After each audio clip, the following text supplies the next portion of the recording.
Ito po ang ating Sunsang newborn at toddler car seat. So ayan, so already wash and ready to use na po ito. So ito po yung design po niya kapag nakapang toddler seat. Okay, so ito po yung details po niya one by one. So unahin natin for newborn seat. Dito sa pinakailalim may pinipress po siya, and then tilt nyo lang po siyang ganyan. Ayan. So ito po yung setup niya kapag pang newborn. Adjustable po siya hanggang 3 reclining position. Ayan. So una, so ito yung pinipress po sa kanya. Pangalawa, okay. Tapos yung pangatlo niya, ayan. Tapos meron siyang lock dito. Ito, may press po siya para mag-lock. And then pag-apat yung pinaka-toddler seat niya na, ayan. Pang-toddler seat. Okay. So ito po yung details po niya. Ayan, color gray siya, combination ng white. Okay. Ayan. So andito siya kung paano siya gamitin. So pakita natin siya. Kapag baby mode, newborn, naka-rearward facing siya, ibig sabihin nakaharap po siya doon. Nakatalikod siya sa driver. Ayan, okay. And then child mode, 9 kg to 18 kg.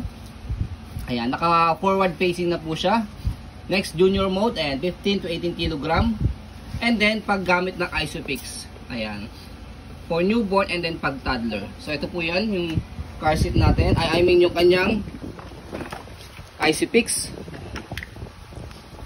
So pag ganyan siya, paarap siya kapag forward facing, pag junior mode na. Pag naman po mga toddler seat, baby child na o newborn stage na, kapag ganyan siya, paarap. Okay? So ayan siya. Ito yung kabila. Then, ito yung use po nito sa ibabaw po ng sasakyan. Kung mayroong hook po doon o sa likod po ng upuan. Ito yan. Pakita natin. Ito. Yan. Okay. Sa ibabaw ng sasakyan, yung ibang mga sasakyan mayroong hook doon. Sa ibabaw. Sa pinaka-roof. Sa likod ng car seat, yung iba meron. Okay. Sa likod ng upuan ng car. Ayan. Ito yung ganyang harapan. Ayan. Tapos, ito yung kanyang kabilang side. Ayan. Okay. So next natin sa pag-adjust po sa kanya, and then yung belt lock niya. Ayan, press nyo lang po ito. Pang newborn lang po. Wala po yung putol. Ayan. So this one is pang newborn lang, extra pad. Pag toddler na si baby, at medyo nasisikipan na po siya, pwede nyo na po tanggalin po ito. Pero as long as hindi pa naman siya masyadong sisikipan, pwede nyo pong gamitin po ito para at least additional comfort lang din po kay baby. Pati ito. Okay? Meron pa nga po yung tag dito.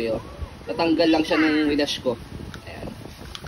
And then next natin, kapag i-adjust po siya, by the way, so atakin nyo lang po ito. So ito, itong kulay pula, pepreso lang po siya, atakin nyo lang po siya. Ayan. Ayan. Okay? Para lumuwag siya. Ayan. So you can see, lumuwag na siya. And then kapag naman po sisikipan nyo siya, atakin nyo lang po itong belt na to. Ayan. Ayan, atakin nyo lang siya. May pad din yan, no? Ayan. Ito lang yung sa head. Okay? So, mayroon siyang kasama, ito, newborn head dito. Pero, wala lang siya. Okay? Hindi lang siya naisama. Pero, no need na naman na yun kasi meron na siyang extra pad dito. May nabibili naman Okay? sa And then, tawag dito, ang importante sa kanya is natitilt siya. Nahiga siya pang newborn. Ayan. Okay? So sa mga getong car seat, additional po namin sa inyo, meron siya expiration hanggang 10 years. Ayan. So this one is, nakita namin, meron siya price pa rito. Ayan. Saka, maganda pa yung condition niya. Ayan. Double check natin. Ayan. Ayan. Okay? Kaya nagsisend kami ng full detailed video kasi napakahirap bumili ng online para at least makita nyo po sa video po namin na detailed po kami. Yan.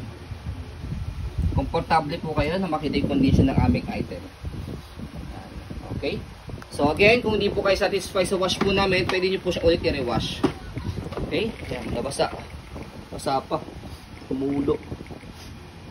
So ayan po, as you can see, very details po kami sa ayan pong pag-video kasi ang shop policy, no refund, no exchange, what you see is what you get.